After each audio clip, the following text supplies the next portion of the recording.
Hello everyone, CGPSC ABCD में आपका फिर से एक बार स्वागत है। इस वीडियो के अंदर हम कंप्यूटर के टॉप 20 क्वेश्चंस को देखेंगे। मुझे लगा ये क्वेश्चंस जो मैंने आज देखा ये बहुत ही ज़्यादा इम्पोर्टेंट है। ये एग्ज़ाम में कहीं ना कहीं पूछे गए हैं और ये जो है बिल्कुल सेलेक्टिव क्वेश्चंस है जो कि अलग अलग टॉपिक से लिया गया है।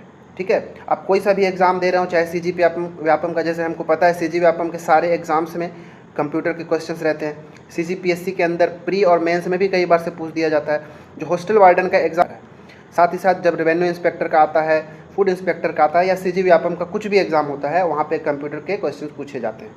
इवन जब आप एसएससी, रेलवे या फिर कोई सा भी सेंट्रल या स्टेट गवर्नमेंट के एग्ज़ाम्स को आप देते हैं, वहाँ भी कंप्यूटर पूछे जाते हैं। इसलिए कंप्यूटर आप सभी को आना चाहिए। ठीक है, क्वेश्चंस बनने चाहिए, आपको पढ़ना चाहिए। ठीक है ना। तो चलिए, हम ये जो वीडियो है किसी एक एग्ज़ाम को लेके नहीं, हाँ, परंतु जो हॉस्टल वार्डन है उसके दृष्टि से तो बहुत ही ज़्यादा इंपॉर्टेंट है। चलिए, अब लेट ना करते हुए हम अपने वीडियो की शुरुआत करते हैं और क्वेश्चन नंबर 1 की ओर बढ़ते हैं।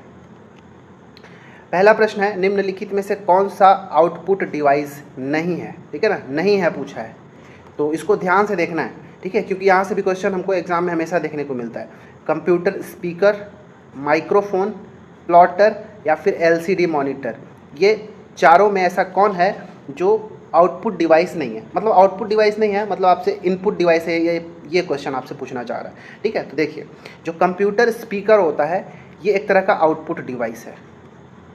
ठीक है, क्या है ये? कंप्यूटर का जो स्पीकर होता है आउटपुट डिवाइस होता है, क्योंकि जब भी हम कुछ प्ले करते हैं, आउटपुट डिवाइस क्या होता है?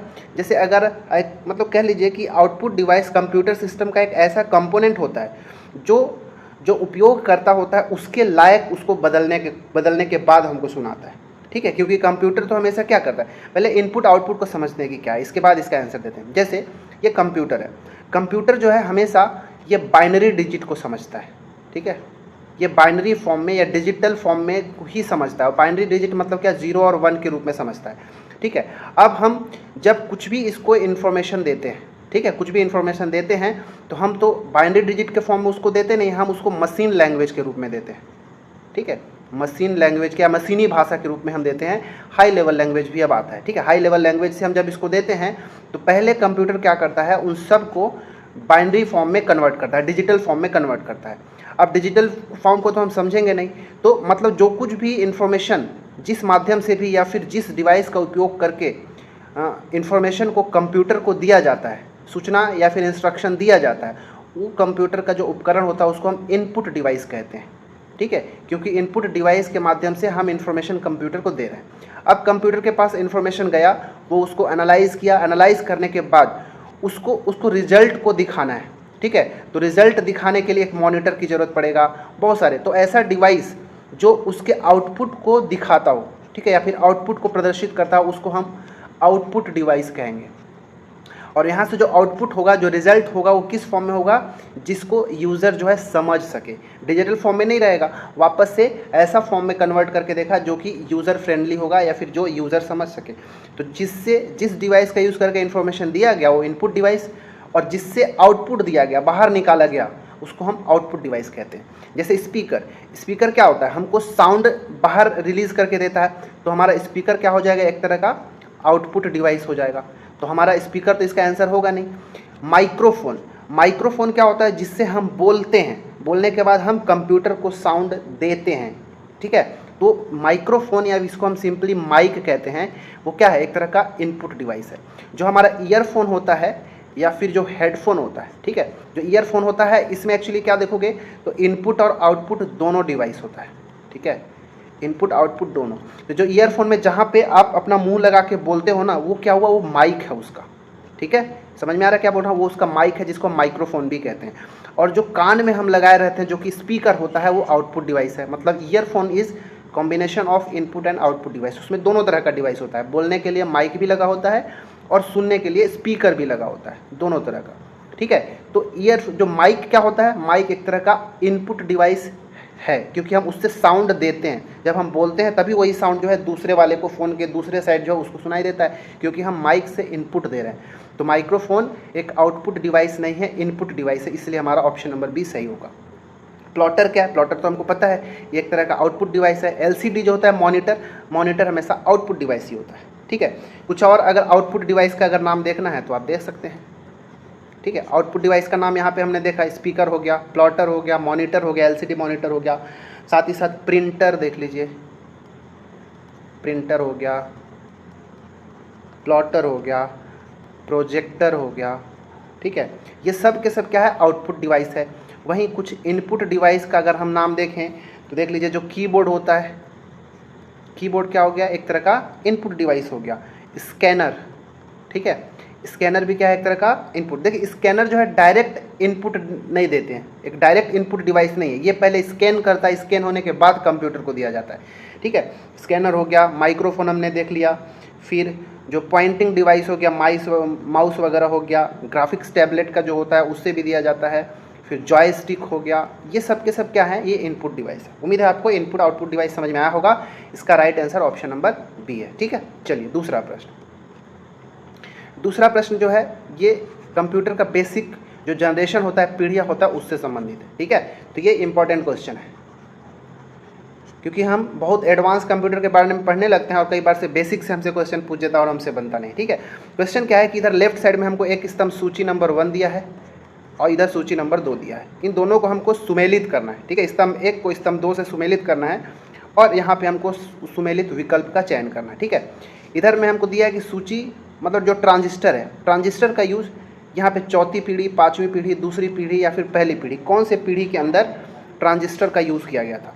वैसे ही जो VLSI होता है उसका कौन से पीढ़ी में यूज़ किया गया था। मशीन लैंग्वेज का पहली बार यूज़ कब किया गया था, किस पीढ़ी में। और जो परम सुपर कंप्यूटर है हमारे इंडिया के अंदर, ठीक है, वो कौन से पीढ़ी का कंप्यूटर है, हमको ये बताना है, ठीक है। तो अब इसको मैच करते हैं, वीडियो को पॉज करें और मैच करने की कोशिश करें, ठीक है।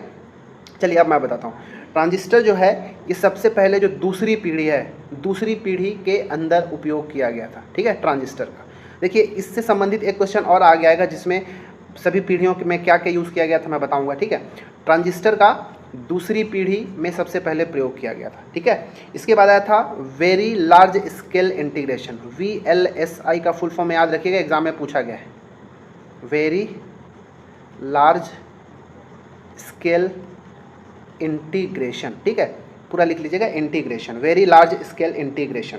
एक्चुअली क्या है, इसमें बहुत सारे ट्रांजिस्टर लगा दिया जाता है, ठीक है। VLSI क्या है, एक बहुत सारे मतलब 3000, 4000, 5000 ट्रांजिस्टर को एक ही सर्किट के ऊपर लगा दिया जाता है, उसी को हम VLSI कहते हैं, वेरी लार्ज स्केल इंटीग्रेशन। मतलब ग्रुप ऑफ ट्रांजिस्टर होते हैं जिसको एक सर्किट के ऊपर लगा दिया जाता है, उसी को हम VLSI कहते हैं, ठीक है। तो ये VLSI का सबसे पहले यूज जो है चौथी पीढ़ी में किया गया था, ठीक है। तो बी दूसरे का हो जाएगा ए, पहला का हो गया सी और दूसरे का हो गया ए। देखिए तो कुछ मैच हो रहा है क्या यहाँ पे, पहले का हो गया सी, पहले का सी, यहाँ ये दोनों में तो है नहीं, ये दोनों गलत हो जाएगा, ये दोनों में से एक होगा। और दूसरे का हो गया ये, दूसरे का हो गया ए, ऑप्शन नंबर डी हमारा सही हो जाएगा, ठीक है। तो चलिए मशीन लैंग्वेज का पहली बार यूज़ कब किया गया था, ठीक है, मशीन लैंग्वेज का। तो ये सबसे पहले पहली पीढ़ी के अंदर जब फर्स्ट जनरेशन का कंप्यूटर आया था तो उस समय मशीन लैंग्वेज का यूज़ किया जाता था, हाई लेवल लैंग्वेज का यूज़ बाद में यूज़ हुआ, ठीक है ना। मशीन लैंग्वेज का यूज़ किया जाता था पहली पीढ़ी के कंप्यूटर में। इसके बाद जो परम सुपर कंप्यूटर है हमारे इंडिया का, वो पाँचवीं पीढ़ी का कंप्यूटर है। लेटेस्ट जो पीढ़ी है अभी जो चल रहा है पाँचवीं पीढ़ी, उससे संबंधित है, ठीक है। तो ये हमने मैच किया और ऑप्शन नंबर डी हमारा सही हो गया, ठीक है। देखिए मशीन लैंग्वेज जो होता है, थोड़ा सा समझ लीजिए यहाँ पे, मशीन लैंग्वेज, इसको शॉर्ट में M और C लिखा गया। मशीन लैंग्वेज जो है, मशीन लैंग्वेज को 1G लैंग्वेज भी कहा जाता है, ठीक है, 1G लैंग्वेज। 1G का मतलब क्या, first generation language, first generation language भी कहा जाता है। देखिए क्या होता है, ये जो मशीन लैंग्वेज होता है, क्योंकि कंप्यूटर जो है मशीनी भाषा को ही समझ सकता है, 0 और 1 को ही समझ सकता है, ठीक है। इसीलिए कई बार से इसको ना, जो मशीन लैंग्वेज होता है उसको बाइनरी लैंग्वेज भी कहा जाता है, ठीक है। क्या कहा जाता है, बाइनरी लैंग्वेज, क्योंकि ये जो मशीन लैंग्वेज लिखा जाता था, जो प्रोग्राम लिखा जाता था, वो 0 और 1 के फॉर्म में ही लिखा जाता था, जो कि पहली पीढ़ी के कंप्यूटर का ही पार्ट था, ठीक है, याद रखिएगा। और पाँचवीं पीढ़ी में हमने देखा कि परम 8000 था, ठीक है, परम 8000 जो है ये भारत का सबसे पहला सुपर कंप्यूटर है, जो कि सीटेक, ठीक है, सीटेक पुणे, जो कि पुणे में है, उसके द्वारा निर्मित किया गया था या विकसित किया गया था, ठीक है। चलिए ये दूसरा प्रश्न था। तीसरा प्रश्न देखते हैं। तीसरा प्रश्न है, निम्नलिखित में से कौन सा ऑपरेशन के आधार पर कंप्यूटर का एक प्रकार नहीं है, ठीक है। कंप्यूटर के प्रकार से संबंधित ये क्वेश्चन है। कि संचालन या फिर ऑपरेशन, ऑपरेशन का मतलब संचालन होता है, मतलब आपसे पूछा जा रहा है कि संचालन के आधार पर कंप्यूटर कितने प्रकार के होते हैं, अगर होते हैं तो इसमें से कौन सा जो है कंप्यूटर का एक प्रकार नहीं है।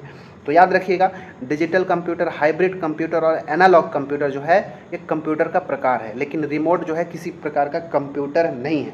ठीक है, याद रखिएगा। ठीक है, तो संचालन के आधार पर कंप्यूटर का है क्या हो गया, 3 पार्ट होता है, 3 टाइप होता है। पहला हो गया डिजिटल कंप्यूटर, ठीक है, दूसरा हो गया एनालॉग कंप्यूटर और तीसरा हो गया हाइब्रिड कंप्यूटर। जो हाइब्रिड कंप्यूटर है ये एनालॉग कंप्यूटर और डिजिटल कंप्यूटर ये दोनों का कॉम्बिनेशन होता है।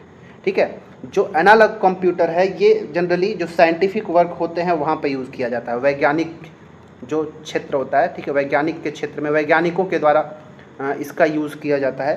साथ ही साथ कई बार से टेक्निकल एरिया, टेक्निकल फील्ड में, ठीक है, तकनीकी क्षेत्र में इसका यूज़ किया जाता है एनालॉग कंप्यूटर का। डिजिटल कंप्यूटर जो हम नॉर्मली यूज़ करते हैं, हमारा मोबाइल हो गया, लैपटॉप हो गया, ये सब के सब डिजिटल कंप्यूटर्स ही हैं। ठीक है, गणना और तार्किक क्रियाओं के लिए यूज़ होता है, गणना और तार्किक क्रियाओं के लिए। ठीक है, याद रखिएगा। तो संचालन के आधार पर 3 तरह का डिजिटल, एनालॉग और हाइब्रिड। हाइब्रिड जो होता है ये दोनों से मिक्स होकर बनता है। ठीक है, तो ये था तीसरा प्रश्न। ठीक है, ये वाला आंसर आई थिंक सबका सही होगा। चौथा प्रश्न देखते हैं। चौथा प्रश्न है कि कंप्यूटर को तार युक्त नेटवर्क से जोड़ने के लिए निम्नलिखित में से किस पोर्ट का प्रयोग किया जाता है। ठीक है, किस तरह के पोर्ट का, पोर्ट क्या होता है आगे मैं एक इमेज दिखाऊंगा जिसमें आपको अच्छे से समझ में आ जाएगा कि पोर्ट कौन कौन से होते हैं, कहाँ पे होते हैं। ठीक है, देखिए कंप्यूटर को तार युक्त मतलब तार वाले नेटवर्क से जोड़ने के लिए किस पोर्ट का यूज़ किया जाता है। ठीक है, पोर्ट कुछ नहीं है, जो हमारा सीपीयू होता है उसमें कुछ खाली स्पेस होता है जहाँ से कुछ वायर वगैरह लगाए जाते हैं। ठीक है, मैं आगे इमेज में दिखाऊंगा कि कौन सा पोर्ट क्या कहलाता है। तो इसमें से कौन सा जो है नेटवर्क से जोड़ने के लिए यूज़ किया जाता है, सुपर वीडियो पोर्ट, समानांतर पोर्ट, समानांतर को इसको पैरेलल पोर्ट भी कहा जाता है। ठीक है, पैरेलल पोर्ट, या फिर इथरनेट पोर्ट, या फिर यूनिवर्सल सीरियल बस पोर्ट, इसको यूएसबी पोर्ट भी कहा जाता है। ठीक है, शॉर्ट में।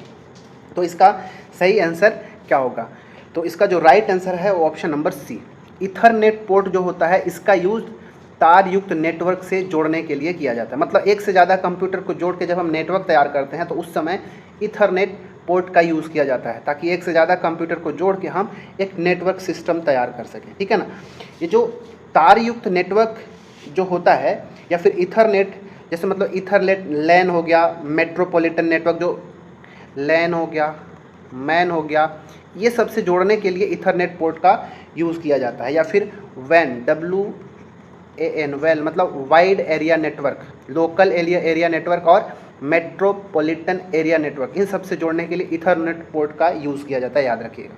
ठीक है, तो तार युक्त मतलब वायर का के साथ, वायरलेस नहीं बोल रहा है, तारहीन नहीं बोल रहा है, तार युक्त। ठीक है, मतलब तार से नेटवर्क पोर्ट में जोड़ने के लिए इथरनेट पोर्ट का यूज़ किया जाता है। मैं आगे दिखाऊंगा कि इथरनेट पोर्ट कैसा होता है।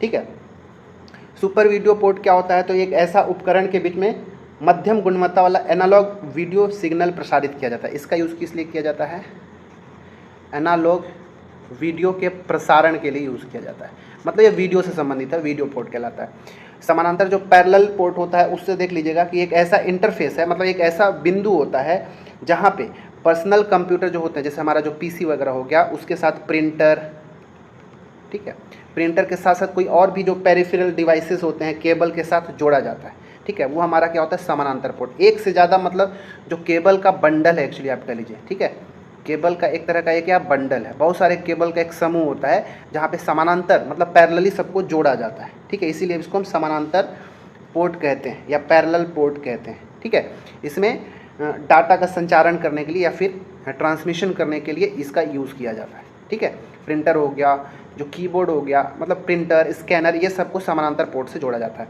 ठीक है, आगे हम ये भी देखेंगे जो यूएसबी पोर्ट होता है, ठीक है, universal serial bus port, USB port, इसका यूज़ भी कुछ इसी तरह किया जाता है। सामान्य प्रकार के जो पार्ट है जिसका उपयोग बाह्य उपकरण, जैसे कि अगर मैं बोल दूँ कीबोर्ड, तो कीबोर्ड का हम किस में जोड़ते हैं, यूएसबी पोर्ट के अंदर जोड़ा जाता है।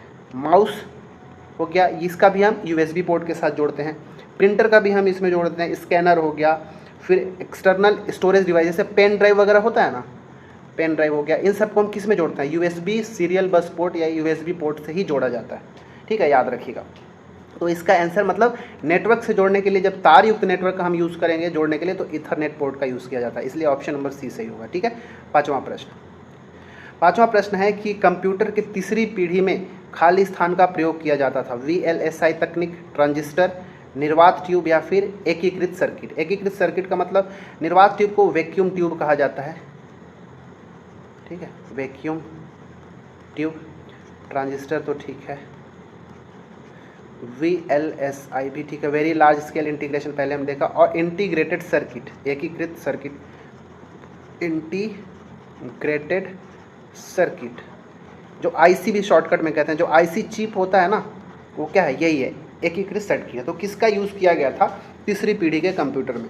तो याद रखिएगा, तीसरी पीढ़ी के कंप्यूटर में एकीकृत सर्किट का या फिर IC सर्किट का यूज़ किया गया था। ठीक है, इंटीग्रेटेड सर्किट का तीसरी पीढ़ी में। ठीक है, जो तीसरी पीढ़ी था इसके अंतर्गत एक हाई लेवल लैंग्वेज का यूज़ किया गया था जिसका नाम है बेसिक। ठीक है, बेसिक लैंग्वेज का यूज़ किया गया था। ठीक है, याद करिएगा। बेसिक का फुल फॉर्म किसी को पता है क्या? कमेंट करके बताएं कि बेसिक जो लैंग्वेज है, जो हाई लेवल लैंग्वेज है जिसका यूज़ प्रोग्रामिंग के लिए किया जाता है, उसका फुल फॉर्म क्या है? कमेंट में सब बताएं।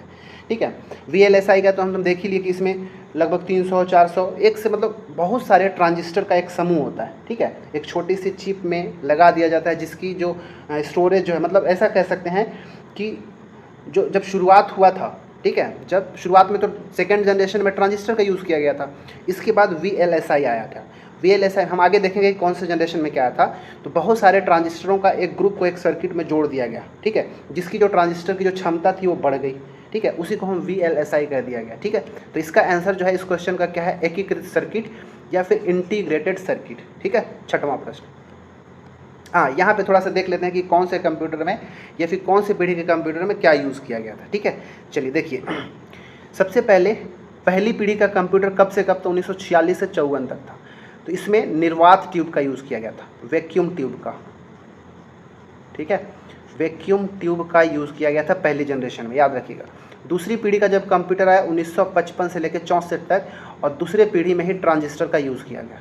ठीक है, तीसरी पीढ़ी के कंप्यूटर 1964 से 1977 तक, और यहाँ पे IC सर्किट का, इंटीग्रेटेड सर्किट का यूज़ किया गया। ठीक है, चौथी पीढ़ी का कंप्यूटर 1978 से वर्तमान तक, ठीक है, ये लेके चल सकते हो, या फिर 2000 के आसपास का। वर्तमान को भी आप चौथी पीढ़ी के अंतर्गत ले सकते हैं, क्योंकि कुछ कंप्यूटर जो है चौथी पीढ़ी का यूज़ किया जाता है, और भविष्य के अंदर जो पाँचवीं पीढ़ी, वर्तमान में भी पाँचवीं पीढ़ी के कंप्यूटर्स आते हैं। ठीक है, तो चौथी पीढ़ी में VLSI, ठीक है, VLSI के साथ साथ माइक्रो प्रोसेसर आ गया। ठीक है, प्रोसेसर वगैरह, माइक्रो प्रोसेसर वगैरह किसमें? चौथी पीढ़ी के अंतर्गत आया गया था। और पाँचवीं पीढ़ी में ULSI आया। देखिए यहाँ पे VLSI था, यहाँ पे ULSI का अल्ट्रा लार्ज स्केल इंटीग्रेशन, और यहाँ पे क्या था? Very large scale integration. और कुछ बायो चिप्स वगैरह का यूज़ किया जाएगा, जो कि 5th जनरेशन में, वर्तमान से लेकर भविष्य तक 5th जनरेशन के ही कंप्यूटर, जो सुपर कंप्यूटर वगैरह होते हैं ना, वो सब 5th जनरेशन के। जो आर्टिफिशियल इंटेलिजेंस वगैरह की बात आप सुनते हो, वो सब 5th जनरेशन के कंप्यूटर का ही भाग है। ठीक है, तो इसको आप अच्छे से एक बार स्क्रीनशॉट ले लें और इसको एक बार ध्यान से रखें। इसमें आपको वैक्यूम ट्यूब याद रखना है कि कौन से जनरेशन में, ट्रांजिस्टर, फिर इसके बाद IC, VLSI, माइक्रो प्रोसेसर भी आप याद रखेंगे। तो माइक्रो प्रोसेसर 4th जनरेशन के कंप्यूटर में यूज़ किया गया था। ठीक है, चलिए अब हम आगे छठवां प्रश्न देखते हैं, इसका स्क्रीनशॉट एक बार ले लेंगे। छठवां प्रश्न है, निम्नलिखित में भारत में विकसित प्रथम सुपर कंप्यूटर किसे माना जाता है? सहस्त्र T, सागा 220, परम युवा 2 या फिर परम 8000? तो इसका राइट आंसर तो आप पता हो ही गया होगा, क्योंकि मैं पहले भी इसको बता चुका। ऑप्शन नंबर डी, परम 8000 को भारत का प्रथम विकसित सुपर कंप्यूटर माना जाता है। ठीक है, जिसका विकास सीडेक के द्वारा किया गया था। ठीक है, ये संस्था कहाँ है? तो पुणे के अंतर्गत है। एक व्यक्ति का नाम याद रखिएगा, विजय P केलकर। ठीक है, विजय P केलकर, विजय पांडुरंग केलकर। ठीक है, इनका नाम याद रखिएगा। जो हमारा परम सुपर कंप्यूटर था, उनके विकास में, उसके विकास में इनका सबसे अधिक महत्वपूर्ण योगदान है, या सब इनका जो नेतृत्व किया था इसके बनने में, वो विजय P केलकर ने ही किया था। ठीक है, याद रखिएगा। भारत के अंतर्गत कुछ और भी सुपर कंप्यूटर का नाम आप देख सकते हैं, जैसे EKA, एका, परम तो हमने देख ही लिया, परम सीरीज़ जो है। इसके बाद KABRU, कबरू, ब्लू जीन, ठीक है, ब्लू जीन, प्रत्यूष भी, ठीक है, प्रत्यूष जो है भारत में बहुत ही तेज, मतलब कहा जाता है कि सबसे तेज, भारत का सबसे तेज सुपर कंप्यूटर कौन सा, तो प्रत्यूष ही है, याद रखिएगा। शायद अब चेंज हो गया होगा, लेकिन ये प्रत्यूष जो है बहुत ही तेज सुपर कंप्यूटर है। सागा 220 जो आप देख रहे हैं ना, ये इसरो द्वारा 2011 में विकसित किया गया था। ठीक है, इसरो द्वारा विकसित एक सुपर कंप्यूटर जिसका विकास 2011 में किया गया था। ठीक है, इसके बाद परम युवा 2 जो आप यहाँ पे देख रहे हैं, ये परम श्रृंखला का सबसे तेज सुपर कंप्यूटर है। ठीक है, परम 8000 पहला था, लेकिन परम जो सीरीज़ है सुपर कंप्यूटर का, उसमें सबसे तेज़ कंप्यूटर कौन सा है अगर पूछ देगा सुपर कंप्यूटर, तो वो था परम युवा 2। ठीक है, याद रखिएगा। अच्छा, फादर ऑफ सुपर कंप्यूटर किसे कहते हैं, कोई बता सकता है क्या? फादर ऑफ सुपर कंप्यूटर किसे कहा जाता है? ठीक है, कमेंट करके बताएं, फादर ऑफ सुपर कंप्यूटर किसे कहा जाता है। ठीक है, मैं नेक्स्ट जो क्वेश्चन सॉल्व करूंगा वहाँ पे बताऊंगा कि फादर ऑफ सुपर कंप्यूटर किसे कहा जाता है। ठीक है, चलिए 7वां प्रश्न है कि प्रोसेसर की गति किसमें मापी जाती है। ठीक है, प्रोसेसर की गति किसमें मापी जाती है? MBPS, मेगाहर्ट्ज, प्रति सेकंड बिट्स, या फिर पर सेकंड, बिट्स पर सेकंड कह लीजिए, या प्रति सेकंड बाइट, किसमें यूज़ किया, किसमें मापा जाता है प्रोसेसर की गति। ठीक है, देखिए जो हमारा CPU होता है, CPU का फुल फॉर्म क्या होता है? सेंट्रल प्रोसेसिंग यूनिट, ये तो सब जानते होंगे। ठीक है, जो CPU होता है इसी को हम सेंट्रल प्रोसेसर कहते हैं, या फिर मुख्य प्रोसेसर कह लो, या फिर प्रोसेसर के नाम से भी जाना जाता है CPU का। ये क्या करता है? एक इलेक्ट्रॉनिक सर्किट है, ठीक है, जो कि प्रोग्राम में जुड़े निर्देशों को निष्पादित करता है, एग्जीक्यूट करता है। ठीक है, जब कोई भी उसको प्रोग्राम दिया जाता है, ठीक है, तो देने पे उसमें जो कुछ भी इंस्ट्रक्शन दिया जाता है, उस इंस्ट्रक्शन को एग्जीक्यूट करने का काम किसका होता है? CPU का होता है, क्योंकि CPU में ही मेमोरी यूनिट होता है, कंट्रोल यूनिट होता है, अरिथमेटिक लॉजिक यूनिट होता है, सब होता है। तो वो प्रोसेसिंग करने का, एग्जीक्यूट करने का काम किसका होता है? CPU का ही होता है। इसीलिए इसको हम प्रोसेसर कहते हैं, क्योंकि ये प्रोसेस करने का कार्य करता है। ठीक है, अब देखिए क्योंकि जो CPU होता है एक साथ बहुत सारे इंस्ट्रक्शन को, ठीक है, या बहुत सारे प्रोग्राम को एग्जीक्यूट कर सकता है। ठीक है, याद रखिएगा। तो क्योंकि अब 1 सेकेंड में कितना मेज़र किया जाता है उसी के हिसाब से इसको देखा जाता है। तो देखिए इसका जो होता है, बोल सकते हो कि 1 प्रति सेकेंड कितने इकाइयों को माप सकता है, उसी को कह सकते हैं। या फिर जो आपने सुना होगा समय का प्रति सेकेंड, जैसे आपने सुना होगा प्रति समय बोल लीजिए, या फिर प्रति सेकेंड कितना इंस्ट्रक्शन को वो एग्जीक्यूट कर रहा है। ठीक है, कितना ऑपरेशन को एग्जीक्यूट कर रहा है प्रति सेकंड, उसी को हम उसकी गति कहा जाता है। तो जो प्रति सेकंड होता है उसी को हम हर्ट्ज कहते हैं। ठीक है, फ्रीक्वेंसी आपने सुना होगा आवृत्ति, ठीक है, या फिर फ्रीक्वेंसी, उसका यूनिट भी क्या होता है? हर्ट्ज होता है। मतलब प्रति सेकंड जितना ऑपरेशन को परफॉर्म कर पा रहा है, जितना एग्जीक्यूट कर पा रहा है ऑपरेशन, उसी को हम CPU का या फिर प्रोसेसर का क्या कहते हैं? इकाई कहते हैं, जिससे मापा जाता है। तो हर्ट्ज नहीं, क्योंकि बहुत सारे इंस्ट्रक्शंस को या फिर बहुत सारे ऑपरेशंस को प्रति सेकंड में करता है, जैसे कि लाखों अरबों ऑपरेशंस को 1 सेकंड में करता है।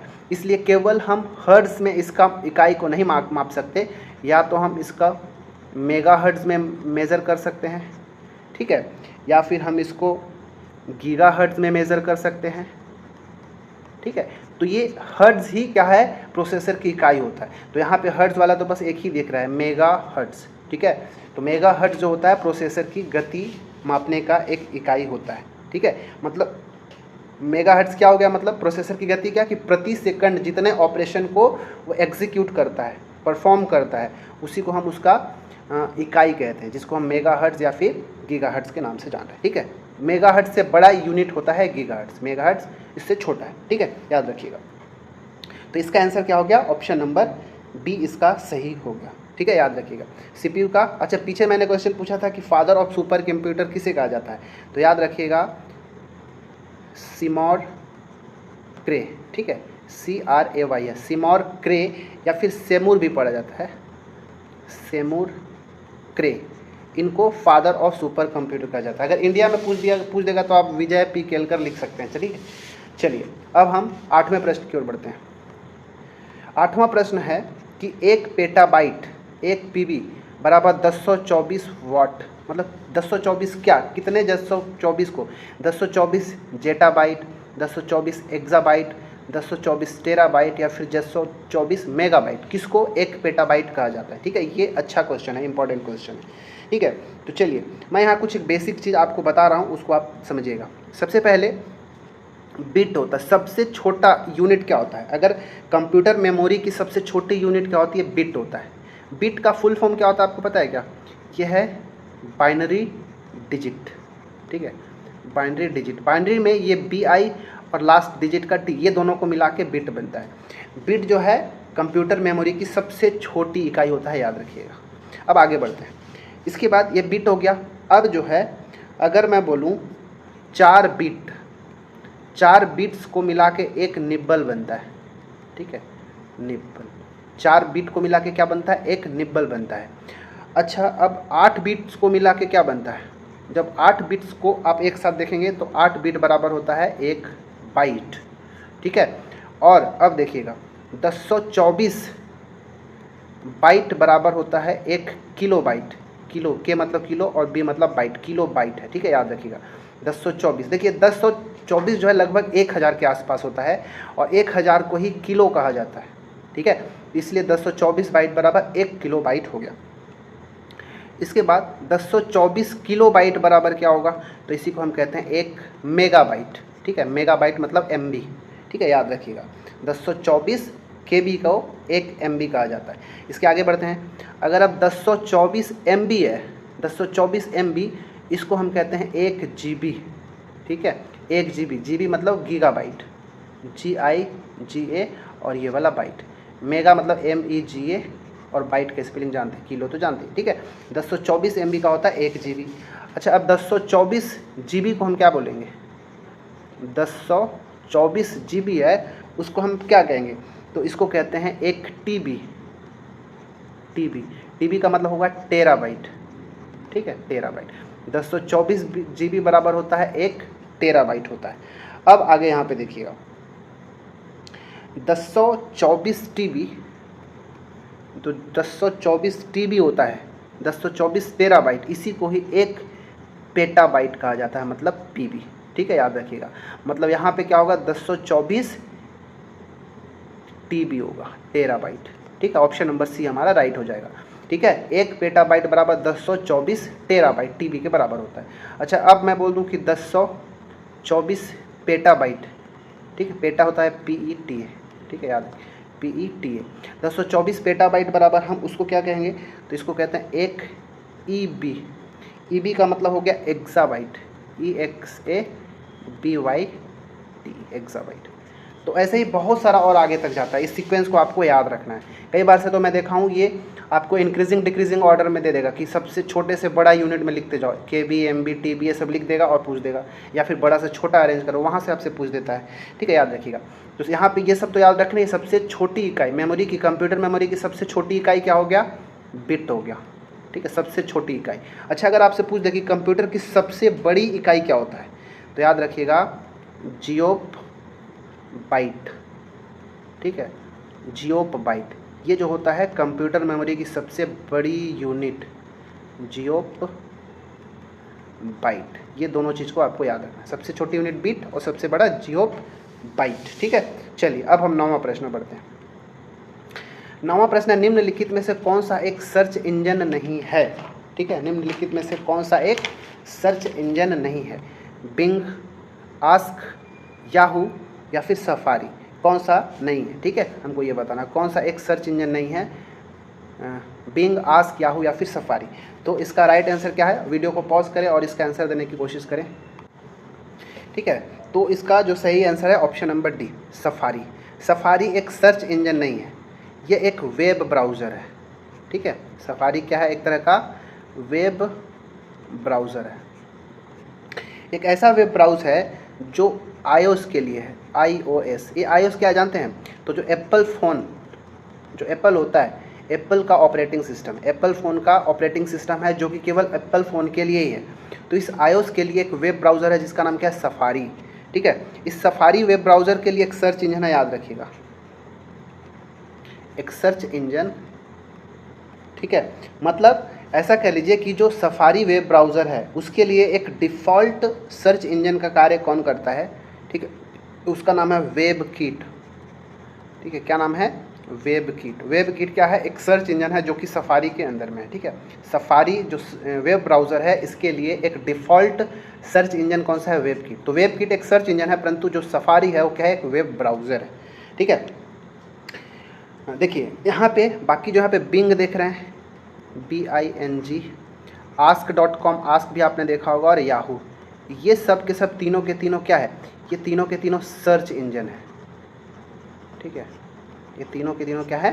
सर्च इंजन होता है। सर्च इंजन एक ऐसा प्रोग्राम होता है जो किसी भी वेबसाइट से जानकारी एकत्र करता है, ठीक है, याद रखिए। जैसे गूगल, गूगल भी क्या है? एक तरह का सर्च इंजन ही है।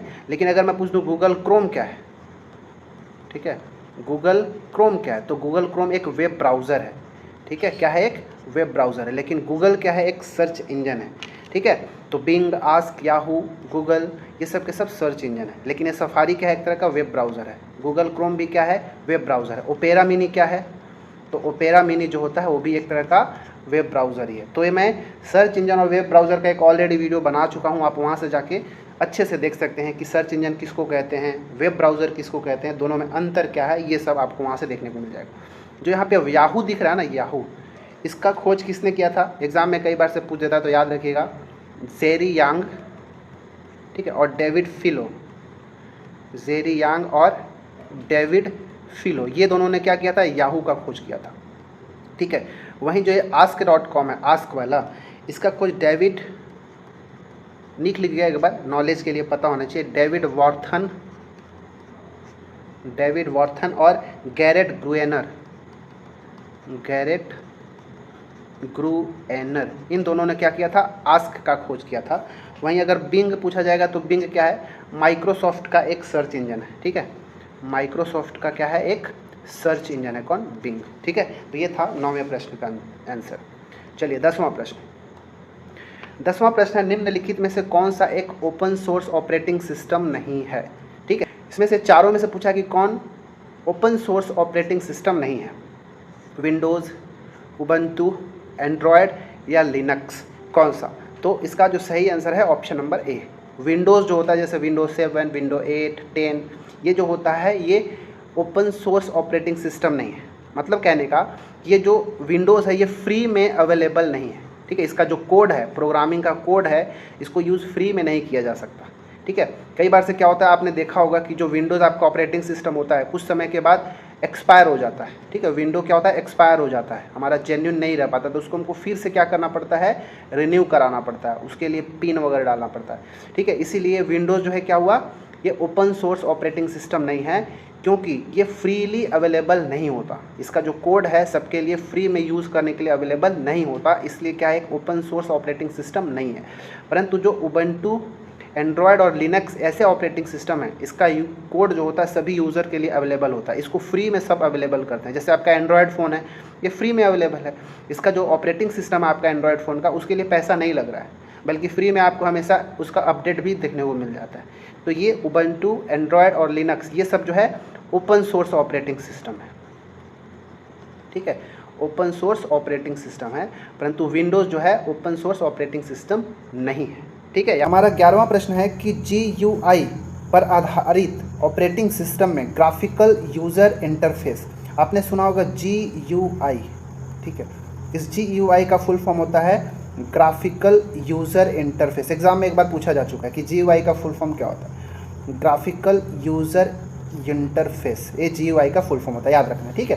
तो देखिए, जब कंप्यूटर की शुरुआत हुई थी तो उस समय जो उसके अंदर जो ऑपरेटिंग सिस्टम यूज़ होता था वो ऑपरेटिंग सिस्टम GUI पर बेसिस नहीं थे, ठीक है। उसको ऑपरेटिंग सिस्टम को रन कराने के लिए, उसमें कोई भी प्रोग्राम को ओपन करने के लिए बहुत लंबा लंबा कोड लिखना पड़ता था, तब जाके हम किसी पर्टिकुलर फोल्डर में जा पाते थे और किसी प्रोग्राम को खोज पाते थे। लेकिन आजकल जो कंप्यूटर में जो ऑपरेटिंग सिस्टम आते हैं, जैसे विंडोज़ आ गया, एंड्रॉयड हो गया, ये सारे जो ऑपरेटिंग सिस्टम है GUI पर बेसिस है, ग्राफिकल यूज़र इंटरफेस पर बेसिस है, ठीक है। तो हमको बताना है कि जो आजकल के जो GUI बेस्ड ऑपरेटिंग सिस्टम है वो किस पे डिपेंड करता है, ठीक है, किस पर आधारित होता है? Windows icon graph, menu icon picture, Windows icon menu और मेन्यू आइकॉन ग्राफ। इसका सही आंसर क्या होगा? वीडियो को पॉज करें और इसका आंसर देने की कोशिश करें, ठीक है।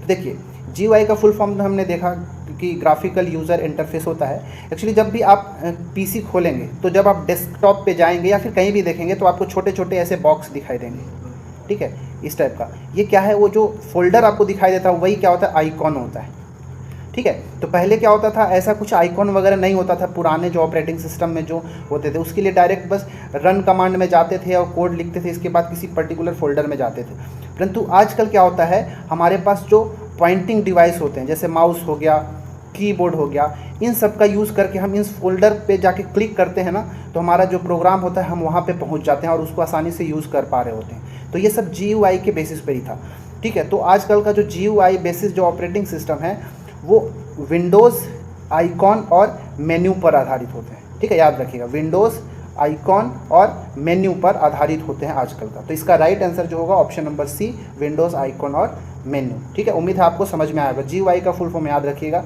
ठीक है। चलिए अब हम बढ़ते हैं 12वां प्रश्न। 12वां प्रश्न है कि DHPC का विस्तृत रूप क्या है, ठीक है। वीडियो को पॉज करें और आंसर देने की कोशिश करें कि DHPC का फुल फॉर्म क्या होगा, DHPC का फुल फॉर्म क्या होगा, ठीक है। इसका जो राइट आंसर है, चलिए मैं बताता हूँ, option number C, dynamic host configuration protocol, ठीक है। डायनेमिक होस्ट कॉन्फ़िगरेशन प्रोटोकॉल जो है DHCP का विस्तृत नाम है, ठीक है, याद रखिएगा। अच्छा, क्या आप कमेंट में हमको बता सकते हैं क्या कि BMP का फुल फॉर्म क्या होता है, BMP का फुल फॉर्म क्या होता है।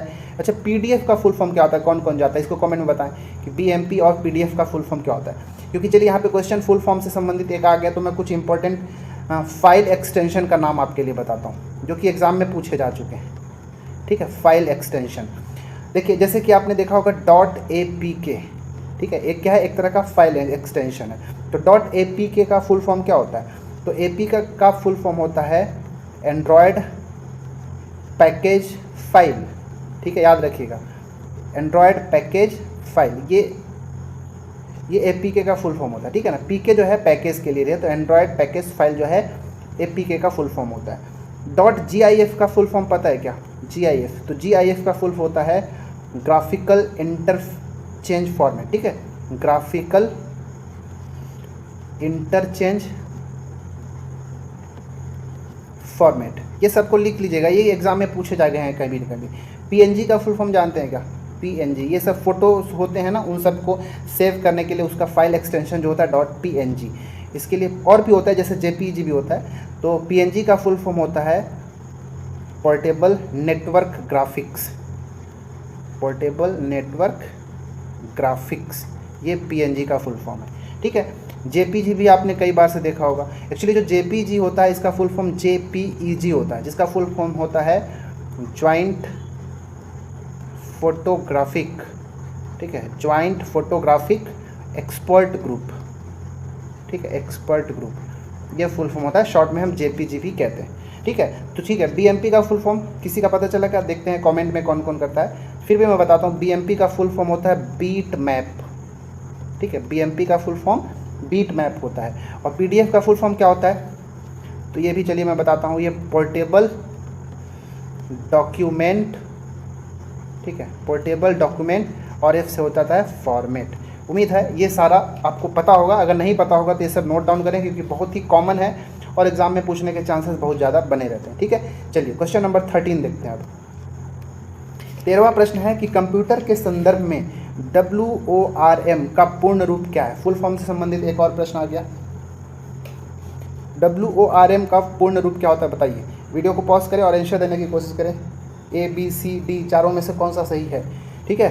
तो WORM का जो फुल फॉर्म होता है option number A, right once read many, ठीक है, right once read many. WORM एक तरह का CD है, CD का फुल फॉर्म आपको पता है क्या, कॉम्पैक्ट डिस्क, ठीक है, क्या होता है, कॉम्पैक्ट डिस्क, ठीक है। तो ये सब ऑप्टिकल डिवाइस जो होते हैं, ऑप्टिकल स्टोरेज डिवाइस के अंतर्गत आते हैं। ऐसा वर्म का मतलब राइट वंस रीड मैनी, मतलब एक ऐसा डिस्क या फिर ऐसा CD कह लीजिए जिसमें इंफॉर्मेशन को केवल एक बार ही लिखा जा सकता है, एक बार राइट किया जा सकता है, ठीक है। जैसे मान लीजिए एक CD है, तो एक बार मान लो कोई आदमी जो है, कोई यूज़र जो है क्या कि एक बार इसमें लिख दिया जो भी इन्फॉर्मेशन है, अब इसमें कोई बार बार जाकर राइट नहीं कर सकता। बहुत सारे लोग इसका यूज़ भले कर सकते हैं, रीड बहुत सारे लोग इसको कर सकते हैं, जो चाहे वो उसको रीड कर सकते हैं, एक से ज़्यादा रीड कर सकते हैं, लेकिन राइट केवल एक ही बार किया जा सकता है। इसीलिए हम इसको कहते हैं राइट वंस रीड मैनी, एक बार लिखो और कई बार उसको पढ़ सकते हैं। तो WORM वॉर्म का फुल फॉर्म होता है राइट वंस रीड मैनी, ठीक है। तो ये एक ऐसा ऑप्टिकल डिस्क का तकनीकी है जिसमें एक बार लिखा जा सकता है लेकिन कई बार उसको पढ़ा जा सकता है, लिखने की बस एक बार अनुमति दी जाती है, ठीक है। क्या आप PROM का फुल फॉर्म जानते हैं क्या? PROM या फिर EPROM का फुल फॉर्म जानते हैं क्या? या फिर EEPROM का फुल फॉर्म जानते हैं क्या? रैम का फुल फॉर्म जानते हैं क्या? रोम का फुल फॉर्म क्या जानते हैं क्या? ये सब के सब क्या स्टोरेज डिवाइसेस हैं। तो सबसे पहले अगर रोम का फुल फॉर्म देखेंगे तो इसका फुल फॉर्म होता है रीड ओनली मेमोरी, ठीक है, ये रोम का फुल फॉर्म हो गया। रैम का होता है रैंडम एक्सेस मेमोरी, ठीक है, रैंडम एक्सेस मेमोरी होता है रैम का फुल फॉर्म, ठीक है। ये रैम और रोम ये दोनों के दोनों जो हैं प्राइमरी स्टोरेज के अंतर्गत आते हैं, ठीक है, किसके? प्राथमिक मेमोरी में आते हैं, प्राइमरी मेमोरी के अंतर्गत आते हैं, क्योंकि ये जो है कंप्यूटर के CPU में ऑलरेडी स्टोर रहते हैं, ठीक है, इसलिए इनको हम प्राइमरी मेमोरी के अंतर्गत रखते हैं। बाकी सेकेंडरी मेमोरी जैसे पेन ड्राइव हो गया, हार्ड डिस्क हो गया, या CD हो गया, ये सब सेकेंडरी मेमोरी में आते हैं जो कि बाहर से अंदर लगाए जाते हैं, ठीक है, वो सब सेकेंडरी होते हैं, ठीक है। तो प्राइमरी के अंदर रैम और रोम आ गया। रोम ये PROM, EPROM, EEPROM जो दिख रहा है ये सब रोम के ही टाइप्स होते हैं। PROM का जो फुल फॉर्म होता है, रोम का फुल फॉर्म तो हमने देख ही लिया, रीड ओनली मेमोरी, बस यहाँ पे P, यहाँ पे E और EE का फुल फॉर्म बताता हूँ, बाकी आप लिख सकते हैं। तो P का फुल फॉर्म हो जाता है प्रोग्रामेबल, ठीक है, प्रोग्रामेबल, और आगे रीड ओनली मेमोरी। EPROM में गए E और P दोनों है, तो यहाँ पे E का फुल फॉर्म होता है इलेक्ट्रिकली प्रोग्रामेबल, ठीक है, इलेक्ट्रिकली प्रोग्रामेबल, फिर रीड ओनली मेमोरी। EEPROM का यहाँ पे 3 चीज़ आ रहा है, EEP, इसका फुल फॉर्म क्या होता है कमेंट में बताइए। तो इसका चलिए मैं बता ही देता हूँ, ये है इलेक्ट्रिकली इरेजेबल, ठीक है, electrically erasable programmable read only memory. तो ये सब जो है आपको याद रखना है क्योंकि एग्जाम में ये सब पूछे जा चुके हैं, ठीक है। इसका आंसर था ऑप्शन नंबर A। चलिए 14th प्रश्न में जानते हैं। 14th क्वेश्चन है आज का कि कई मेल सिस्टम, ठीक है, ये मेल मतलब ईमेल वाला है, ठीक है ना, कई मेल सिस्टम में एक सर्वर से दूसरे सर्वर में संदेश भेजने या फिर मैसेज ट्रांसमिशन या मैसेज सेंड करने के लिए किस प्रोटोकॉल का यूज़ किया जाता है। मतलब सीधी सी बात है, जो हमारा ईमेल होता है, जब हम एक सिस्टम से दूसरे सिस्टम में हम ईमेल भेजते हैं, ठीक है, या फिर एक सर्वर से, या फिर एक जो ईमेल सर्वर होता है, सिस्टम होता है, उससे दूसरे में भेजने के लिए हमको कौन से प्रोटोकॉल का यूज़ करना पड़ता है? HTTP, ARP, ICMP या फिर SMTP, किसका यूज़ करते हैं बताना है आपको, ठीक है। तो याद रखिएगा कि मेल को एक सर्वर से दूसरे, यानी सीधी सी बात है कि ईमेल भेजने के लिए हम SMTP प्रोटोकॉल का यूज़ करते हैं, ठीक है। SMTP का फुल फॉर्म क्या होता है? सिंपल मेल ट्रांसफ़र प्रोटोकॉल, ठीक है।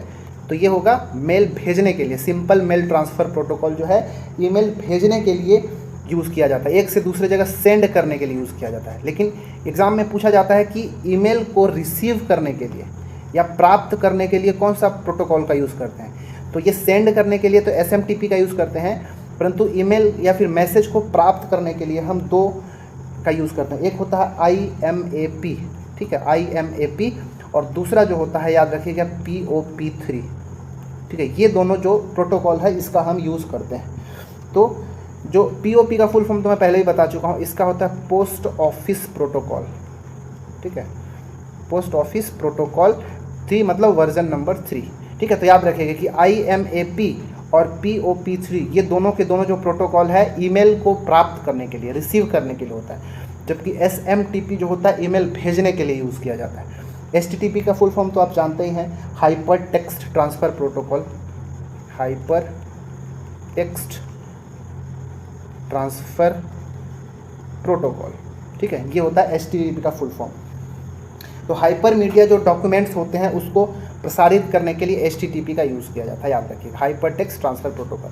ARP का फुल फॉर्म पता है क्या? एड्रेस रेजोल्यूशन प्रोटोकॉल, एग्जाम में पूछा गया, सभी तो एग्जाम में पूछे गए हैं, तो ये सारे ऑप्शन ऐसे ही, एड्रेस रेजोल्यूशन प्रोटोकॉल, ये ARP का फुल फॉर्म होता है। ICMP का फुल फॉर्म लिख लीजिए, इंटरनेट कंट्रोल मैसेज प्रोटोकॉल,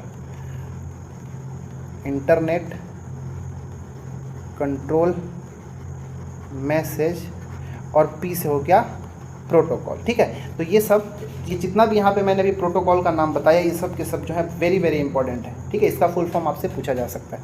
ठीक है, चलिए हम आगे बढ़ते हैं। अब 15वां प्रश्न देखते हैं। 15वां प्रश्न आज का है कि HTTP द्वारा प्रयोग किए जाने वाला डिफ़ॉल्ट पोर्ट नंबर क्या है। चलिए, बहुत ज़्यादा इंपॉर्टेंट है। HTTP का फुल फॉर्म हमने पीछे देखा, हाइपरटेक्स्ट ट्रांसफ़र प्रोटोकॉल। तो ये जो प्रोटोकॉल है कौन सा डिफ़ॉल्ट पोर्ट नंबर का यूज़ करता है, 89, 80, 21 या फिर 23? कमेंट करें जल्दी से। तो इसका जो राइट आंसर है ऑप्शन नंबर ए, 80। ठीक है, 80 जो प्रोटोकॉल है, जो पोर्ट नंबर है, इसका यूज़ किया जाता है HTTP का। कई बार से आप HTTP के साथ 80 जो है लिखा हुआ दिखता है। ठीक है, तो ये पोर्ट क्या होता है, कभी कभी क्या होता है, वेब या फिर URL पोर्ट। एक्चुअली में क्या है कि जो URL होता है, URL का फुल फॉर्म जानते हैं क्या? URL का फुल फॉर्म क्या होता है, कमेंट में ज़रूर बताएं। अच्छा, URL का फुल फॉर्म मैं ही बता देता हूँ, यूनिवर्सल नहीं, यूनिफॉर्म। ऑप्शन में यूनिवर्सल रहता है भाई, याद रखिएगा। यूनिफॉर्म, R से हो गया रिसोर्स। ठीक है, यहाँ पे लिखता हूँ रिसोर्स का स्पेलिंग, यूनिफॉर्म रिसोर्स लोकेटर। तो किसी भी जो कोई लिंक होता है किसी वेबसाइट का, उसको हम URL कहते हैं। तो URL एक तरह का क्या होता है, किसी भी दस्तावेज का या किसी भी डॉक्यूमेंट का एक एड्रेस की तरह होता है। ठीक है, URL, यूनिफॉर्म रिसोर्स लोकेटर, जिससे किसी चीज़ को पहचाना जाता है, उसको क्लिक किया जाता है। ठीक है, तो जब भी मतलब पोर्ट क्या है, तो पोर्ट एक ऐसा बिंदु होता है जिससे क्या किया जाता है, URL को संचारित किया जाता है। ठीक है, कंप्यूटर नेटवर्किंग में जो पोर्ट होता है वो कभी कभी वेब या URL में एक संचार बिंदु की तरह कार्य करता है। ठीक है, अब नहीं समझ पाएंगे तो उतना छोड़िए, बस याद रखिएगा कि HTTP के साथ हमेशा जो डिफ़ॉल्ट पोर्ट नंबर होता है वो 80 होता है। ठीक है, याद रखिएगा। जब अगर आपसे पूछ देगा कि HTTPS इसके साथ कौन सा पोर्ट होता है डिफ़ॉल्ट के रूप में, तो 443। ठीक है, HTTPS का क्या होता है, 443 पोर्ट नंबर होता है, याद रखिएगा। यहाँ पे देखिए कुछ इंपॉर्टेंट मैं आपके लिए प्रोटोकॉल का नाम लिख कर लाया हूँ, इसको आप ध्यान से कर लेंगे। ठीक है, जैसे TCP भी एक क्या है, प्रोटोकॉल है। TCP का फुल फॉर्म क्या होता है, ट्रांसमिशन कंट्रोल प्रोटोकॉल। ये सब एग्जाम में आए गए हैं, इसलिए मैं इसको एक जगह लिख के लाया हूँ। दूसरा है IP भी क्या है, एक तरह का इंटरनेट प्रोटोकॉल है, इंटरनेट प्रोटोकॉल, सब आप लिख लेंगे। UDP इसका फुल फॉर्म होता है यूज़र डेटाग्राम प्रोटोकॉल। ठीक है, यूज़र डेटाग्राम प्रोटोकॉल, या फिर उपयोगकर्ता, यहाँ पे शुद्ध हिंदी कर दिया गया, तो याद रखिएगा यूज़र डेटा प्रोटोकॉल। इसके बाद POP तो मैंने पहले बताया था, डाकघर प्रोटोकॉल का मतलब क्या हो गया, पोस्ट ऑफिस प्रोटोकॉल। इसके बाद SMTP का हमने देख लिया, यहाँ पे शुद्ध हिंदी कर दिया गया इसे ट्रांसलेट करने में। तो SMTP का हमने देखा था simple mail transfer protocol. FTP का फुल फॉर्म होता है फाइल ट्रांसफ़र प्रोटोकॉल। ठीक है, फाइल ट्रांसफ़र और P से प्रोटोकॉल। और HTTP का तो हमने देखा हाइपरटेक्स्ट ट्रांसफ़र प्रोटोकॉल। तो ये सब के सब IP एड्रेस जो है, मतलब जो प्रोटोकॉल के नाम है, इनका फुल फॉर्म आप याद रखिएगा। ठीक है, चलिए 16 नंबर प्रश्न में चलते हैं। 16वां प्रश्न है कि निम्नलिखित में से कौन सा इनपुट डिवाइस माइक्रोसॉफ्ट वर्ड में उपयोग में नहीं लाया जाता है। ठीक है, फिर से इनपुट आउटपुट डिवाइस की बात कर दिया, स्कैनर, लाइट पेन, माउस या फिर जॉयस्टिक, किसका यूज़ जो है माइक्रोसॉफ्ट वर्ड में नहीं किया जा सकता। तो याद रखिएगा, लाइट पेन भी एक तरह का इनपुट डिवाइस है, स्कैनर भी इनपुट डिवाइस है, माउस भी इनपुट डिवाइस है, लेकिन जॉयस्टिक भी इनपुट डिवाइस है। ये सब के सब क्या हैं, इनपुट डिवाइस हैं, लेकिन हम जॉयस्टिक का यूज़ नहीं कर सकते हम वर्ड में। ठीक है, माइक्रोसॉफ्ट वर्ड में जॉयस्टिक का यूज़ हम नहीं करेंगे। जनरली जो जॉयस्टिक होता है इसका यूज़ गेमिंग के लिए किया जाता है। ठीक है, इसके लिए वीडियो गेम वगैरह होता है उसके लिए यूज़ किया जाता है, वीडियो गेमिंग के लिए यूज़ करते हैं। कई बार से जो नेविगेशन के लिए भी यूज़ करते हैं। ठीक है, नेविगेशन हो गया, या फिर फ्लाइट सिमुलेटर जो होता है। ठीक है, जो गियर टाइप से आपको देखने के मिलता है वो क्या है, एक तरह का क्या है, जॉयस्टिक ही है। ठीक है, गेम खेलने के लिए आपने देखा होगा, ऐसे जो है इस टाइप का कुछ रहता है, यहाँ पे कंट्रोल करने के लिए रहता है, ऐसे ये डंडी टाइप से ऐसे बना रहता है, ऐसे तार से जुड़ा रहता है। तो ये क्या है, जो हाथ में हम रिमोट टाइप से खेलते हैं गेम, वो जॉयस्टिक ही है। ठीक है, याद रखिएगा। तो ऑप्शन नंबर डी इसका सही होगा। यहाँ पे मैंने कुछ यहाँ पे हार्डवेयर का मतलब कौन से पीढ़ी, यहाँ पे जो 1 2 3 4 5 लिया है वो कंप्यूटर जनरेशन का नाम दिया गया, 1 2 3 4 5। यहाँ पे उस जनरेशन में कौन से हार्डवेयर का यूज़ किया गया था और कौन सा प्रोग्रामिंग लैंग्वेज का यूज़ किया गया था, यहाँ पे लिस्ट दिया हुआ। तो आप इसको भी एक बार ध्यान से समझ लेंगे और नोट डाउन करेंगे। जो फर्स्ट जनरेशन का कंप्यूटर था उसमें वैक्यूम ट्यूब का यूज़ किया गया था स्टोरेज डिवाइस की तरह, ठीक है। और वहाँ पे प्रोग्रामिंग लैंग्वेज का था मशीन भाषा में, 0-1 के कोड में ही लिखा जाता था, प्रोग्राम किया जाता था। सेकेंड जनरेशन आया तो इसमें ट्रांजिस्टर का यूज़ किया गया और इसमें इसमें जो है बहुत सारे जो हाई लेवल लैंग्वेजेस भी यहाँ पे आ चुके थे, ठीक है। नाम यहाँ पे नहीं दिया है, तो इसमें सभा की भाषा दिया है। इस सभा की भाषा का मतलब याद रखिएगा असेंबली लैंग्वेज है, ठीक है, assembly language. High level language जो है थर्ड जनरेशन के अंदर आएगा। सेकंड में, पहले में क्या था मशीन लैंग्वेज, सेकंड में आया तो असेंबली लैंग्वेज, ठीक है। और जो थर्ड का एकीकृत चिप्स, मतलब ये आईसी की बात कर रहा है, इंटीग्रेटेड सर्किट, थर्ड जनरेशन में। सेकंड में ट्रांजिस्टर, थर्ड जनरेशन में आईसी का इंटीग्रेटेड सर्किट चिप का यूज़ किया था।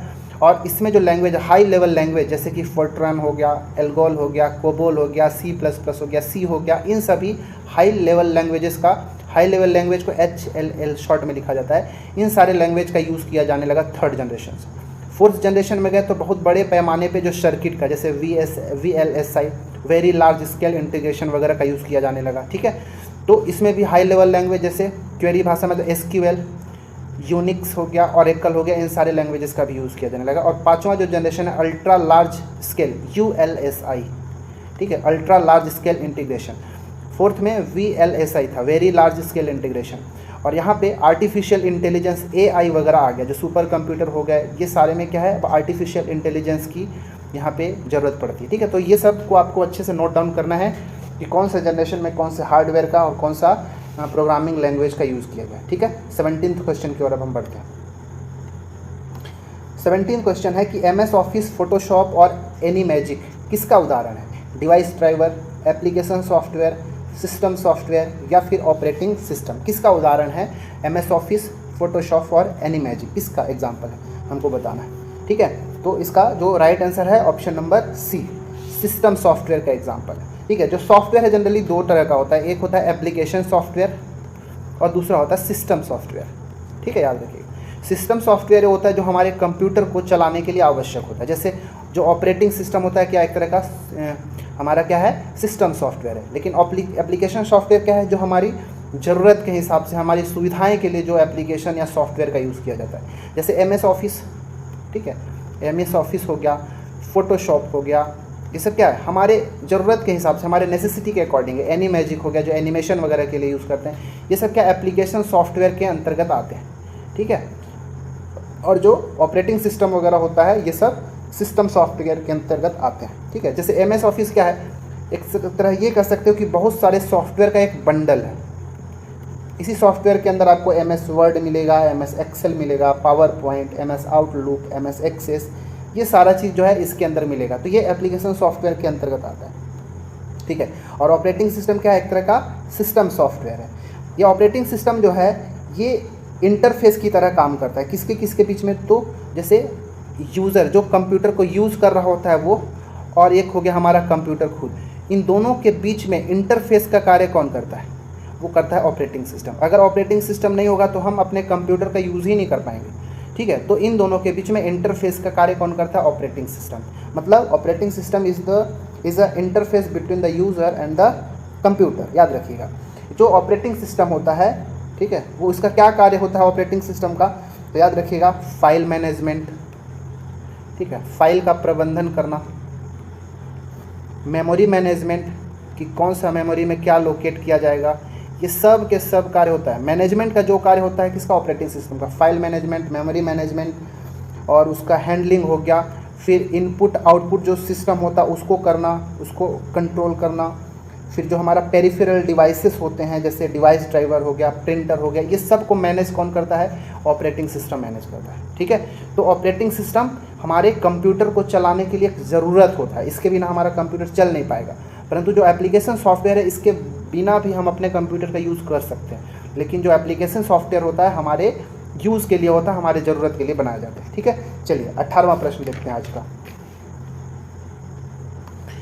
18वां प्रश्न जो है बहुत ज़्यादा इंपॉर्टेंट है। वह स्थान जहाँ पर कंप्यूटर के उपकरण कंप्यूटर से जोड़े जाते हैं किस नाम से जाने जाते हैं, ठीक है। कंप्यूटर में जहाँ पर, जिस स्थान पर कंप्यूटर में उपकरणों को जोड़ा जाता है उसको क्या कहते हैं? पोर्ट कहते हैं, रिंग कहते हैं, बस कहते हैं या जीप कहते हैं, क्या कहते हैं? तो आप तो यहाँ से वीडियो देख के मतलब फ़ोटोज़ देख के समझ ही में आ गया होगा कि हम उसको क्या कहते हैं, पोर्ट कहते हैं। ठीक है, ये देखिए ये CPU का पीछे का पार्ट है। ठीक है, आप देख रहे होंगे यहाँ पे छोटे छोटे स्पेस बना हुआ है। ठीक है, सॉकेट बना हुआ है। ये जो सॉकेट्स बने हुए उसी को हम पोर्ट कहते हैं। क्या कहते हैं? पोर्ट कहते हैं। ये मदरबोर्ड के ऊपर बना होता है, एक स्लॉट पाया जाता है जिसको हम पोर्ट कहते हैं। इसमें बाहर तरफ से उपकरणों को जोड़ने के लिए, वायर के थ्रू जोड़ने के लिए इस पोर्ट का यूज़ किया जाता है। ठीक है, याद रखिए। जैसे अब यहाँ पे कुछ पोर्ट का नाम याद रखिएगा। जैसे ये जो आप ऊपर में टॉप में देख रहे हैं ये वाला पार्ट, इसको हम कहते हैं सीरियल पोर्ट। क्या कहते हैं? Serial port. फिर अगर देखेंगे यहाँ पे ये वाला पार्ट, तो इसको हम USB कहते हैं, USB पोर्ट। USB का टाइप A हो गया। यहाँ पे आप ये देख रहे हैं ना, जो कि नेटवर्क से जोड़ने के लिए यूज़ किया जाता है, इसको हम कहते हैं ईथरनेट पोर्ट कहते हैं। ठीक है, जो तार के थ्रू एक से दूसरे कंप्यूटर को जोड़ा जाता है उसको हम क्या कहते हैं? ईथरनेट पोर्ट कहते हैं। फिर यहाँ पे देखिए ये वाला पार्ट जो दिख रहा है इसको हम HDMI कहते हैं, HDMI। फिर यहाँ पे आपको ये दिख रहा है इसको हम कहते हैं डिस्प्ले पोर्ट कहते हैं। ठीक है, यहाँ पे आप देख रहे हैं पावर पोर्ट, क्योंकि पावर के लिए यहाँ पे जो सॉकेट है वायर को यहाँ पे लगाया जाता है। तो ये सब ये तरह तरह के पोर्ट हो गए। तो हमारा उम्मीद है आपको ये समझ में आ गया। पोर्ट के बहुत सारे टाइप भी होते हैं, जैसे सीरियल पोर्ट हमने देखा, पैरेलल पोर्ट भी होता है, serial port, parallel port, USB port तो हमने देखा ही यहाँ पे। फिर मॉडेम पोर्ट होता है जहाँ पे मॉडेम वगैरह लगाया जाता है।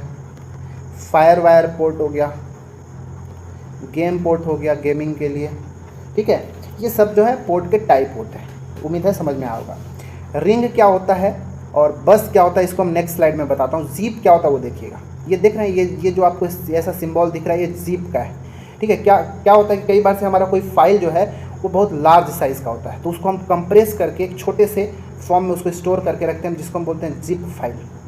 ठीक है, ये कंप्रेस किया हुआ फाइल रहता है। एक बड़ा डॉक्यूमेंट कंप्रेस करके एक छोटे के फॉर्म में रख देते हैं, इसको हम जिप फाइल कहते हैं। इसको फिर से क्लिक करके हम वास्तविक जो हमारा डॉक्यूमेंट होता है उसको एक्सट्रैक्ट करके हम रख सकते हैं। ठीक है, तो याद रखिए ये जिप फाइल हो गया। अब हम आगे देखते हैं कि जो नेटवर्क टोपोलॉजी क्या होता है, जिसके अंदर हम रिंग और बस को समझेंगे। यहाँ पे दिया, आगे बस एक बार समझ लीजिए, ज़्यादा कुछ है नहीं। ठीक है, ये जो है नेटवर्क टोपोलॉजी कहलाता है। ठीक है, नेटवर्क टोपोलॉजी एक से ज़्यादा कंप्यूटर को एक दूसरे से जोड़ने का जो तरीका है, ताकि जो हमारा इन्फॉर्मेशन हो और डाटा को एक से दूसरे जगह तक भेजा जा सके, ये तरीका को ही हम नेटवर्क टोपोलॉजी कहते हैं। यहाँ पे जैसे बस एक तरह का क्या है, नेटवर्क टोपोलॉजी हो गया, स्टार हो गया, रिंग, मैश, ट्री और पॉइंट टू पॉइंट, ये सब क्या होगा, नेटवर्क टोपोलॉजी के पार्ट होते हैं। ठीक है, जिसमें कंप्यूटर को आपस में जोड़ा जाता है ताकि डाटा का जो फ्लो है, इन्फॉर्मेशन का फ्लो है, उसको आसानी से किया जा सके। ठीक है, जैसे बस देखिए, बस में क्या होता है, ये आप देख रहे हैं एक स्केलेटन टाइप का ये है, दिख रहा है आपको। ठीक है, इसको अगर देखेंगे इसको बैकबोन भी कहा जाता है। ठीक है, इसको बैकबोन भी कहा जाता है। एक सिंगल सी लाइन है, इसी सिंगल लाइन से देखेंगे तो यहाँ पे भी कंप्यूटर बार बार यहाँ पे जोड़ दिया गया, इधर से जोड़ा गया, इधर से जोड़ा गया, इधर से, केवल एक ही कॉमन लाइन से, जिसको हम बैकबोन कहते हैं। ठीक है, इस नेटवर्क बैकबोन लिखा हुआ, इससे जोड़ दिया गया है। इस टाइप का जब स्ट्रक्चर होगा उसको हम बोलते हैं बस टोपोलॉजी। ठीक है, या फिर बस। यहाँ पे देखेंगे स्टार, जैसे स्टार हम कैसे ऐसे बनाते हैं तो सेंटर में यहाँ पे देखेंगे एक सेंट्रल हब होता है। इस सेंट्रल हब से ही बाकी सारे कंप्यूटर जो है जुड़े होते हैं स्टार की तरह। तो आपको ऐसा देखने को स्टार की तरह मिल रहा है, इसीलिए हम इसको स्टार कह देते हैं। रिंग देखेंगे तो सारे कंप्यूटर जो है एक दूसरे से जुड़े हुए हैं, ऐसे सारे कंप्यूटर नहीं, एक कंप्यूटर उसके अपने बगल वाले से ऐसे जुड़ा हुआ है और रिंग बना रहे हैं, इसीलिए इसको रिंग टोपोलॉजी कहते हैं। मेश मतलब कोई सा भी कंप्यूटर किससे भी जुड़ा हो सकता है। ये वाला कंप्यूटर इससे जुड़ गया, इससे जुड़ गया, ये इससे हो सकता है, इसको इससे भी आप जुड़ें। ये मेश टोपोलॉजी के अंतर्गत आता है। ट्री के अंदर देखिए एक कॉमन बैकबोन है, इससे पहले हम दो मेन कंप्यूटर को जोड़ा गया, अब इन दोनों मेन कंप्यूटर से और भी कंप्यूटर जोड़ दिया, ट्री का निर्माण हो गया। ये ब्रांच हो गया, बहुत सारे ब्रांच मिलकर ट्री बनाते हैं, तो इसलिए हम इसको ट्री टोपोलॉजी नाम रखा जाता है। और पॉइंट टू पॉइंट मतलब सीधे जोड़ा जाता है, एक कंप्यूटर को दूसरे से जोड़े, दूसरे को तीसरे से, ऐसा आगे बढ़ता जाएगा, इसलिए हम इसको पॉइंट टू पॉइंट टोपोलॉजी के अंतर्गत रखते हैं। उम्मीद है इतना समझ में आया होगा। ठीक है, चलिए अब हम 19th क्वेश्चन देखते हैं।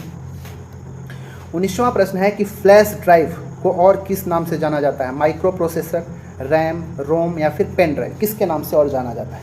माइक्रो प्रोसेसर, रैम, रोम या फिर पेन ड्राइव। तो बताइए इसका आंसर क्या होगा। वीडियो को पॉज करें और आंसर देने की कोशिश करें। तो इसका जो सही आंसर है वो है ऑप्शन नंबर डी। जो हमारा पेन ड्राइव होता है उस पेन ड्राइव को ही फ्लैश ड्राइव भी कहा जाता है, या फिर आप कह लीजिए कि USB फ्लैश ड्राइव। ठीक है।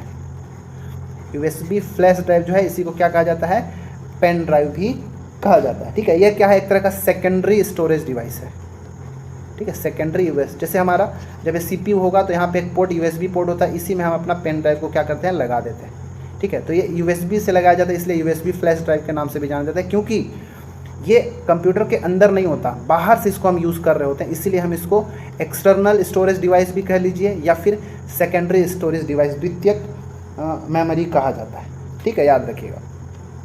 रैम का फुल फॉर्म तो हमने देखा था, रैंडम एक्सेस मेमोरी। रोम का full form read only memory. जो रैंडम एक्सेस मेमोरी होता है एक वोलेटाइल मेमोरी होता है। कैसा, वोलेटाइल मेमोरी, मतलब अस्थायी मेमोरी कहलाता है। क्यों, क्योंकि जब रैम में कोई भी चीज़ स्टोर होता है और जब तक वो कंप्यूटर हमारा बिजली से जुड़ा हुआ है तब तक वो स्टोर तो रहता है, लेकिन जैसे ही बिजली कट जाता है तो रैम के अंदर स्टोर किया हुआ जो डाटा होता है वो डिलीट हो जाता है। इसलिए इसको हम वोलेटाइल मेमोरी या फिर अस्थायी मेमोरी कहते हैं, रैम को, रैंडम एक्सेस मेमोरी। परंतु जो रोम होता है एक तरह का परमानेंट मेमोरी होता है, ये नॉन वोलेटाइल मेमोरी होता है।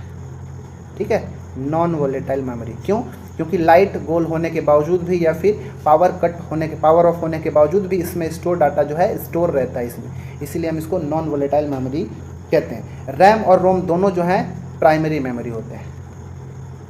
ठीक है, प्राइमरी मेमोरी होते हैं। और माइक्रो प्रोसेसर के बारे में हम पीछे के वीडियोस में हम देख चुके हैं कि माइक्रो प्रोसेसर क्या होता है। ठीक है, उम्मीद है इतना सारा चीज़ आपको समझ में आया होगा। चलिए, अच्छा कमेंट में आप बताएं कि MPEG का फुल फॉर्म क्या होता है। MPEG का फुल फॉर्म होता है VLC, जो मीडिया प्लेयर होता है, इसका फुल फॉर्म क्या होता है, कमेंट में बताएं। ठीक है, चलिए 20वां प्रश्न देखते हैं। 20वां प्रश्न है कि किसी भी ब्राउज़र में स्क्रीन को फुल स्क्रीन मोड में करने के लिए कौन से फंक्शन की का प्रयोग करते हैं। ठीक है, जैसे जब आप ब्राउजिंग कर रहे हैं तो अगर ये हमारा स्क्रीन अभी इतना में, ठीक है, अब हम चाहते हैं कि हमारा स्क्रीन जो है पूरा फुल स्क्रीन दिखाई देने लगे, तो इसके लिए हम कौन सा फंक्शन की का यूज़ करेंगे, F1, F10, F11 या फिर F12, किसका यूज़ करना चाहिए हमको। तो वीडियो को पॉज करें और आंसर देने की कोशिश करें। इसका जो सही आंसर होगा वो मैं बताता हूँ, F11, ऑप्शन नंबर सी। F11 जो होता है ये फुल स्क्रीन मोड के लिए होता है। ठीक है, फुल स्क्रीन मोड के लिए शॉर्टकट क्या होता है, F11 होता है। ब्राउजिंग के समय अगर आप इसको क्लिक करेंगे तो आपका फुल स्क्रीन मोड में ब्राउजिंग के लिए जो विंडो है वो खुल जाएगा। ठीक है, F1 किस लिए यूज़ होता है, कोई बता सकता है क्या। तो हेल्प मेन्यू को यूज़, मतलब खोलने के लिए। ठीक है, हेल्प मेन्यू जो होता है उसको ओपन करने के लिए F1 का यूज़ किया जाता है। जबकि F10 जो है इसका मेन्यू बार ऑप्शन जो होता है, ठीक है, मेन्यू बार जो ऑप्शन होता है उसको ओपन करने के लिए यूज़ किया जाता है। ठीक है, याद रखिएगा। F12 किस लिए यूज़ किया जाता है, किसी को पता है क्या। तो ये वर्ड फाइल को, ठीक है, मतलब जब भी कोई वर्ड डॉक्यूमेंट में हम फाइल क्रिएट करते हैं तो जो सेव करने का जो डायलॉग बॉक्स होता है, जो सेव डायलॉग बॉक्स होता है, इसको ओपन करने के लिए हम F12 का क्लिक करके हम उस डायलॉग बॉक्स को ओपन कर सकते हैं और हम अपने वर्ड डॉक्यूमेंट को सेव कर सकते हैं। ठीक है, याद रखिएगा। तो ये था हमारा आज का इम्पोर्टेंट 10 प्रश्न। 10 तो पहले हो चुका था, मतलब हमारा टोटल 20 टॉप 20 क्वेश्चंस थे। और सबसे ज़्यादा इम्पोर्टेंट इसमें जो आपको एक्सप्लेनेशन दिया गया, उसको समझाया गया, उसको ध्यान से समझना है ताकि लंबे समय तक आपको याद रखें। ठीक है, चलिए आपके लिए कुछ कमेंट छोड़ के जाता हूँ। आपको कमेंट करना है क्या कि बताइए कि CRT, सबको कमेंट करना है जो भी वीडियो लास्ट तक देखा है। CRT का फुल फॉर्म क्या होता है, LCD का फुल फॉर्म क्या होता है और LED का फुल फॉर्म क्या होता है। तीनों को लाइन से लिख के कमेंट में छोड़ के जाएं, देखते हैं कि किसका सही होता है। ठीक है, CRT, LCD और LED का फुल फॉर्म क्या होता है। तो ठीक है, इस वीडियो में बस इतना ही। तो आप अपने तैयारी को कंटिन्यू बना रखें, बाकी सब्जेक्ट की भी तैयारी करें। मिलते हैं अगले वीडियो में। इस वीडियो में इतना ही, तब तक के लिए धन्यवाद।